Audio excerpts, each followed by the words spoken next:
I'm not looking to rebuild. I'm looking to go after a championship, and that's what I want to do. So JJ Watt isn't looking for a rebuild, and who could blame him? The most dominant pass rusher of his generation, and arguably the greatest player in Texans franchise history, has yet to earn that elusive Super Bowl ring. At age 31, with Houston floundering near the bottom of the AFC standings, time is ticking on Watt's chance to play a key role on a championship contender. That ain't happening in Houston, with a roster that, outside of quarterback Deshaun Watson, needs to be torn down to the foundation. Watt's given the Texans everything he has since they drafted him in 2011, and now it's time to make his mark when the games really matter. It's time to free JJ Watt.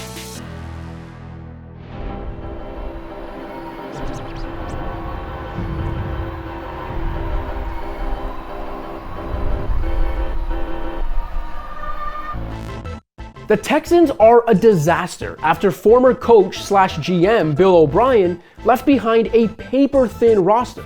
Remember, he didn't think they needed DeAndre Hopkins. 7 seconds.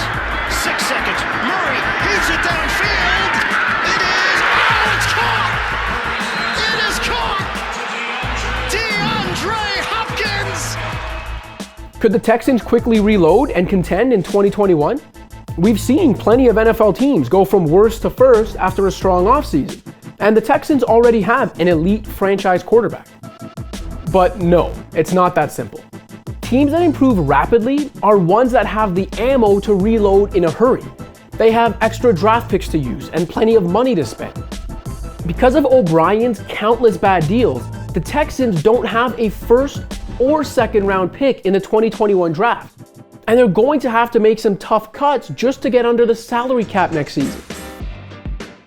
Since entering the NFL as the 11th overall pick in the loaded 2011 draft class, Watt leads all players in quarterback hits and is one of just 2 players with more than 100 sacks. But the Wisconsin product is more than just a sack machine. Over the course of Watt's career, no other pass rusher has swatted down more passes, forced and recovered more fumbles, or tallied more tackles for loss. And if that weren't enough, Watt leads all defensive linemen in touchdown scores. 32. Texans coming to the blitz. Manuel intercepted by Watt. And the big fella lumbering inside the 40. No one is going to catch Watt into the end zone for the pick 6. No defensive player in football today is more decorated than Watt.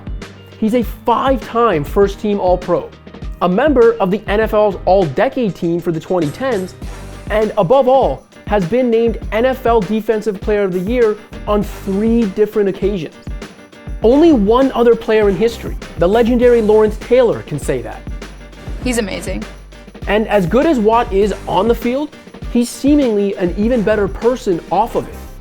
After Hurricane Harvey ripped through the Houston metropolitan area and southeast Texas in the summer of 2017, causing over 100 deaths and an estimated $125 billion in damage, Watt started a fundraising effort that ultimately raised over $41 million.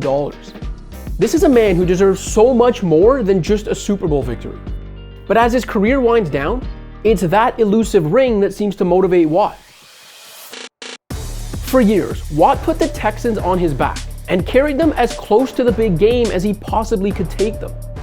Houston's made 6 playoff appearances in Watt's 9 pro seasons to date, but never advanced past the divisional round. Why is that? It might have something to do with the quarterbacks who started those playoff games for Houston.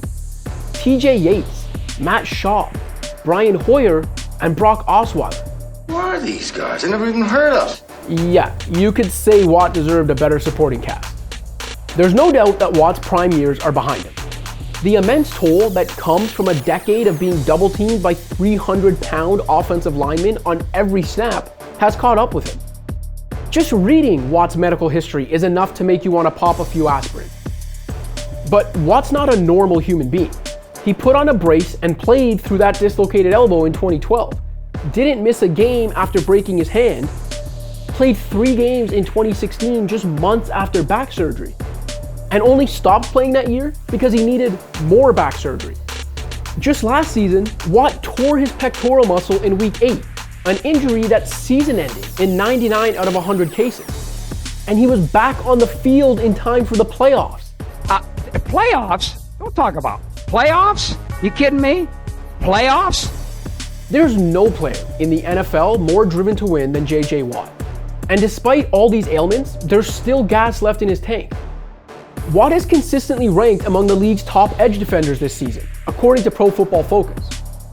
If the Texans are serious about rebuilding, and serious about honoring the wishes of the greatest player in franchise history, they'll open the door for Watt's exit this offseason. When they do, they should have most of the league lined up outside to make their pitch. Watt fits any defensive scheme, and though his contract looks a little daunting at first glance, he's owed $17.5 million in 2021, it's actually a team-friendly deal. None of Watt's remaining money is guaranteed, and there's even belief in NFL circles that Watt would be willing to take a pay cut, maybe even a substantial one, if it helps him land with a contender.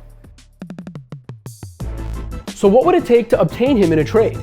Maybe a lot less than you think, even with someone more competent than O'Brien now running the show in Houston.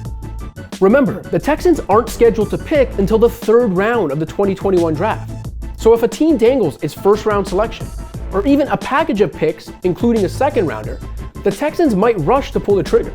And if Watt's really serious about getting out of town, he could even demand his release after the season. Are the Texans really going to hold the best player in franchise history hostage, especially after everything he's done for the city? Running down Watt's most likely landing spots reveals some tantalizing possibilities.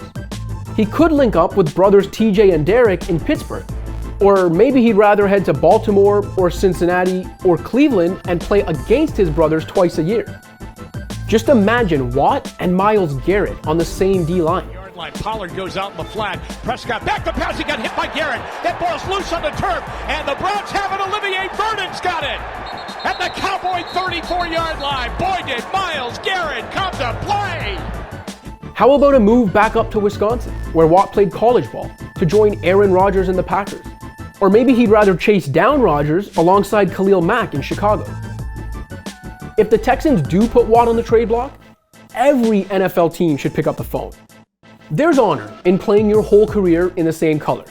But in this era of empowered athletes, we're seeing more and more star players change teams late in their careers as they try to author the perfect ending.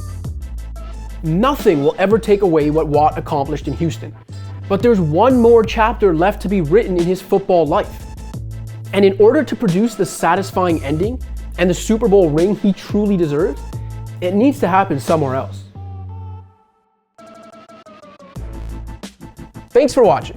If you like this video and want to see more content like this, be sure to hit that subscribe button.